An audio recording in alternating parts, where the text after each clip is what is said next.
I finally had that same feeling that we get when we watch Tavon Austin as I did watching the Mountaineers against Oklahoma State.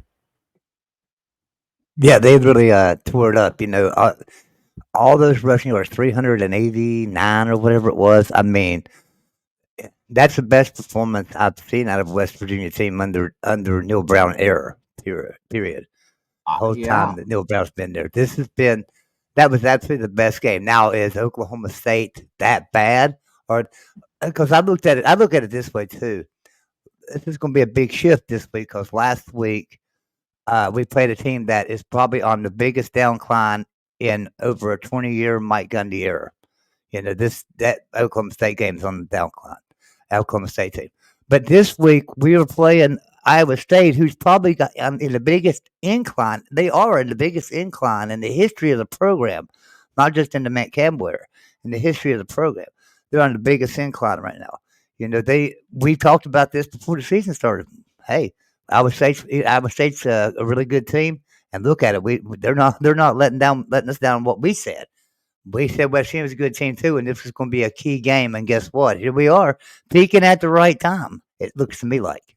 yeah, I would have to agree because I had my doubts. I thought people were talking about a coaching change. I was foaming at the mouth, and then Tuesday after that pit loss, I cut a video and you know tried to be positive. And I'll tell you what, something happened in Morgantown or with that coaching staff. They only allowed the score of the Oklahoma State game was not indicative of how tight the defense was, how stingy they were.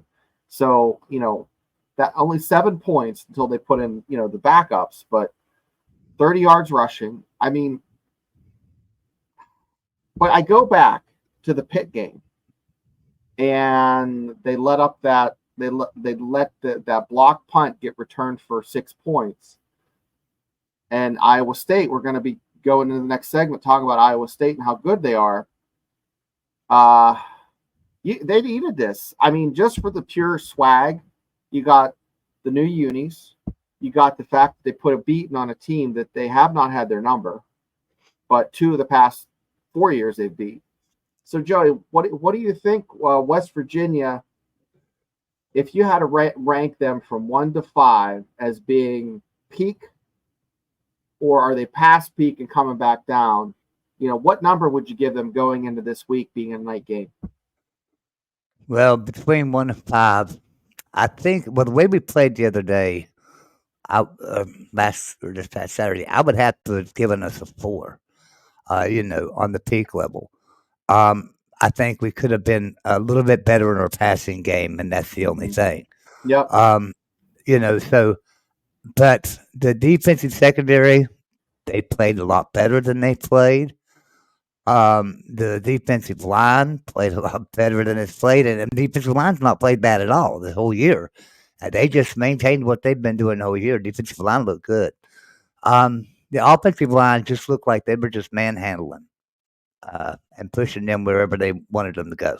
Yeah, I would agree 100%. A 4. I would say maybe a 4.5, but a 4. I would say the Kansas game was a 3. The Pitt game would have been a 4, but that 3 minutes and 50 seconds just put them down to a 2.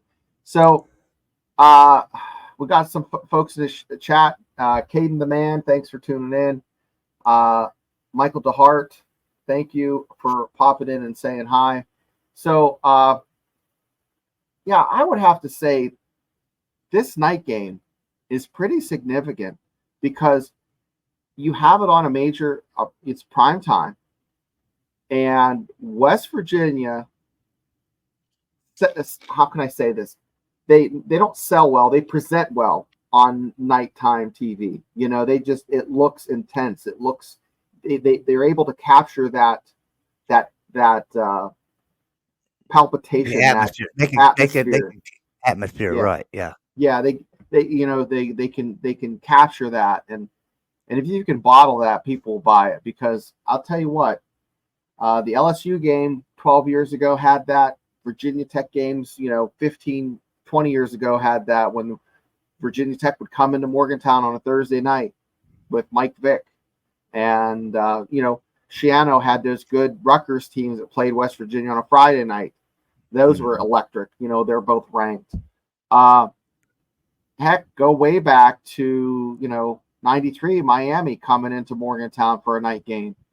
This could have all the trimmings of being that type of atmosphere, that type of game.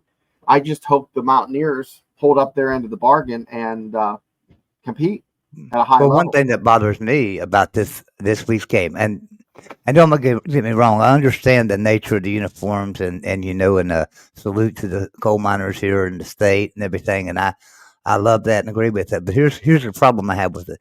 This is nationally televised in prime time, so somebody, I don't know, down in Las Vegas, just they're on vacation and they go back to the room for a little bit. They turn it on, say, I'm watching a bit of college football. Dude. They would know immediately who we were if we weren't wearing a traditional uniform. Yeah. So they might watch a little bit of the game thinking they're watching Louisville play Iowa State. Because Louisville always has the black uniforms and stuff. And so, that worries me. So that's where I kind of agree with Brian Josviak, that traditional, gold and blue, the old gold and blue. Everybody knows that collar and stuff. And so that worries me a little bit, about the, people getting fired up about it being in Morgantown and watching it. Because I know that Morgantown's a big draw to television, too. People like to watch a bunch of drunk hillbillies on TV or something, I guess. We're a fired up and rowdy bunch. And so, it's a great atmosphere. And like you're saying, they kind of capture that on TV too. They have a good way of capturing that atmosphere, and you can feel the vibrations just, even though you're home. And I think everybody around the country can feel that too. It's sort of like when you see a Virginia Tech game and they start Enter Sandman. It's like, right. Wow, it's like you're right there. So and it's the same way in Morgantown too. So. No, I would, Joey, I get you. It's nice to see. Like, I'm a big fan of the white uniform with the blue helmet. A little bit of gold on it. I like to see that. I like to see, the blue top. I like the traditional uniforms, and I actually am not a big fan of the West Virginia State. I like the Flying WV personally. That's my favorite. I think that's classic, and that has to be the mainstay, I think, on the helmets.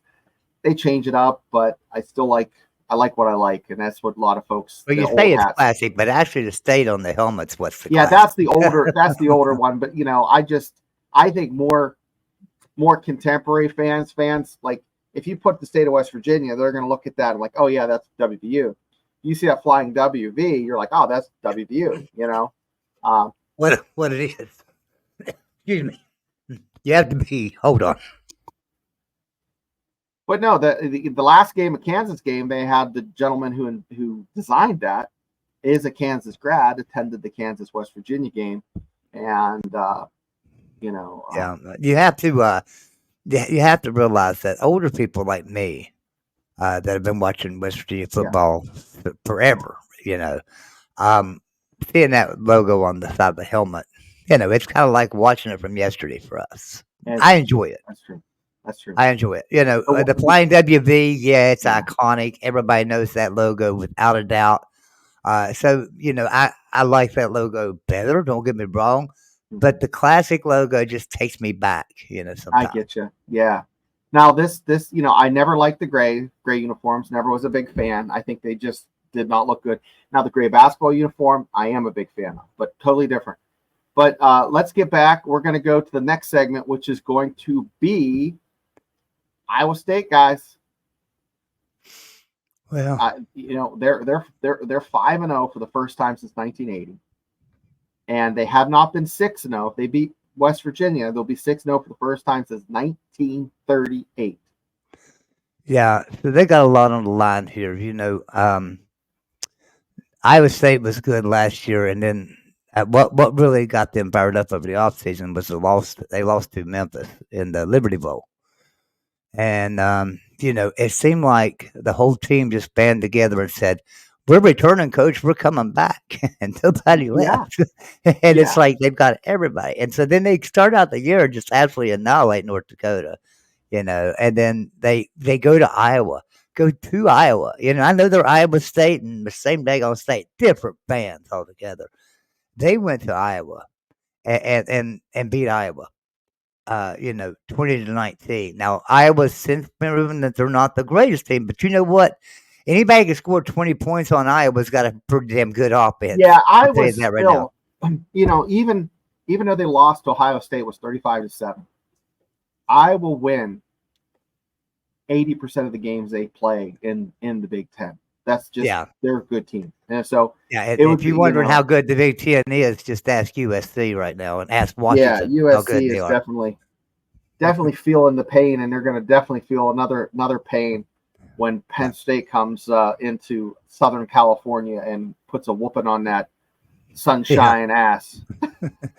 So but and then you look at it, they totally destroyed Arkansas State, which you expect, or not Arkansas State. Who was that? Geez, I can't remember now, but some other thing. And then they beat Houston 20-0. So you're holding Houston to no points, scored 20, and then they beat Baylor, and Baylor had a good lead in that game. They were up 14-3 or something, and then just Iowa State just absolutely beat them 40-7 after that. Iowa State just beat them 40-7. Final score is 43-21. So now here they are coming into West Virginia on a night game. I'm really looking forward to this game, and I know the Mountaineers are going to be fired up, and I know the fan base is fired up. This Iowa State team is a really, really good team, and they've got the number 8 defense in the country. Right. So, our Mountaineers better look good. And now, Joey, I'm going to toot your horn here because you pointed this out to me in March, and we talked about it right after that Memphis loss. We were surprised, but when those kids start hanging around and sticking around, Joey said, guys, he said, Shane, Iowa State is the dark horse, without a doubt, is the dark horse. You go back, watch 5 or 6 shows where you've said that, guys. They are no longer a dark horse. They are the lead horse, and West Virginia has to go through them in order to get to the Big 12 championship. Yeah, without a doubt, right now they are the leader in the power rankings, and probably everybody's power rankings. They're probably the leader in the Big 12. So this Iowa State team is nobody that West Virginia can just lay down to. That's for sure. Even though it's a night game, even though it's in Morgantown, it's going to take every fan yelling and screaming and stuff, and just trying to get in the heads of these Iowa State players, because this is a good team coming in here. This is a good team. This is going to be the best night game since what? You said since LSU, probably so. I think since LSU. I mean, now, guys, that West Virginia lost that, but guys, it's that's the caliber that Iowa State's playing at right now. Looking back at their schedule, we'll talk about real quick. You said Iowa, they beat first game in North Dakota. North Dakota is always playing for a championship, and they were FBS when they were winning natties, but that was 21-3. Iowa was 21 when they beat them, number 21, and they won 20-19. That was a hard-fought game. Arkansas State, they whooped 52-7. Houston, 20-0. I was surprised they only scored 20 against Houston. Baylor was 43-21. So at the end of the show, we're going to try to see what the score. We'll pick the score, but that's something to be said. So I don't know. I mean, West Virginia I think they got their stroke at the right time, but how good are they? Well, Iowa State has to be pretty good to beat West Virginia if they're going to beat West Virginia, because through 5 games, the Mountaineers are in, like, as far as a balanced offense, they're averaging 223 yards per game rushing, and then I think the pass is around the same, so it's balanced out.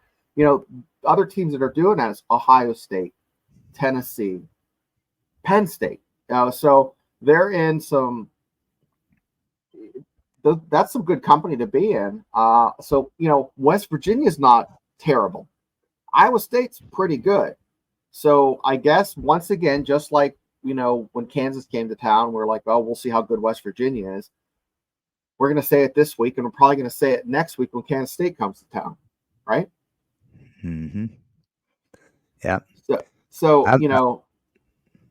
that's up from last season. Last season, I think they had, around 200, on the ball, on the nuts. So you take 5 minutes out of the backyard brawl. These are two top 25 teams playing. Yeah, without a doubt. Yeah. Yeah, you take out the last 3 minutes. You just take out the last 3 minutes of the big game. And Yeah, so without a doubt, this is two top 25 teams. Absolutely.